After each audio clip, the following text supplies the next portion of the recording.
At night, when the other engines are tucked away in their sheds, you can still hear the faraway call of an engine's whistle and the clickety-clack of train wheels turning. This is the sound of the mail train. One train is pulled by Thomas and the other by Percy, as the loads are too heavy for one engine to do the work alone. The mail is loaded into freight cars at the harbors, and the engines pull their trains through the silent stations, delivering their precious loads.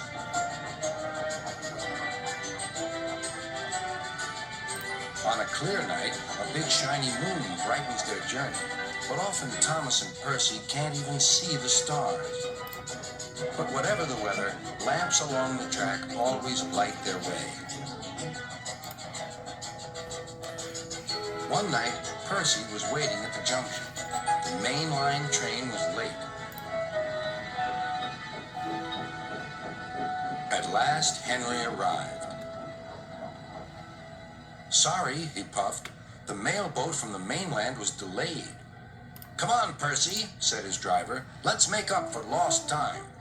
Percy puffed along as quickly as he could, but the sun was already rising as he finished his work. "Never mind," thought Percy. "It's nice to be up and about when it's the start of a new day and there's no one else around." Percy was not alone for long. "Bother," said Percy. "It's that dizzy thing, Harold." "Good morning," whirred Harold.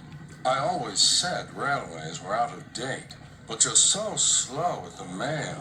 You should give everyone their stamps back." Percy was too tired to explain. "Bird-brained," he muttered. "Good morning, Percy," called Duck. "You're up early this morning." "No, you're wrong," sighed Percy. "I'm back, tired and late." He rolled into the shed and fell asleep almost before his buffers touched the bar. His driver decided to set off early that evening. Thomas was waiting at the station. "Thank goodness I have a chance to speak to you.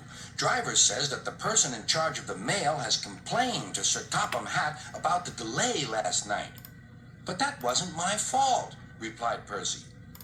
"I know," said Thomas, "and so does Sir Topham Hatt. But this mail person wouldn't listen. Tonight we'll just have to be quicker than ever before." The engines were just leaving when they heard a familiar buzzing. "I say, you two, there's news flying about." "Where?" puffed Percy crossly. "All over the place. They're going to scrap the mail train and use me instead. Wings work wonders, you know. Always." "Rubbish," huffed Thomas. That night, everything ran like clockwork. Thomas and Percy steamed through the stations, making good time everywhere they went.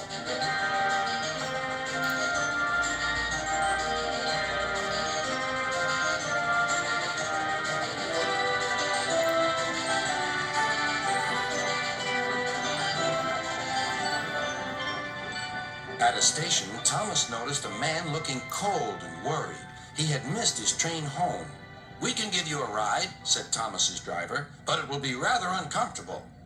"Thank you," said the man. "Anything's better than sitting here."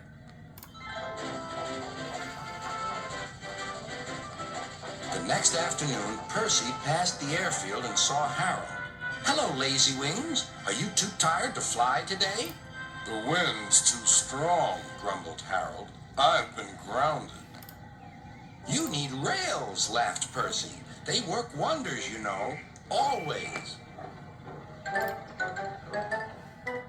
That night, Sir Topham Hatt showed the two engines a letter. It was from the man who missed his train.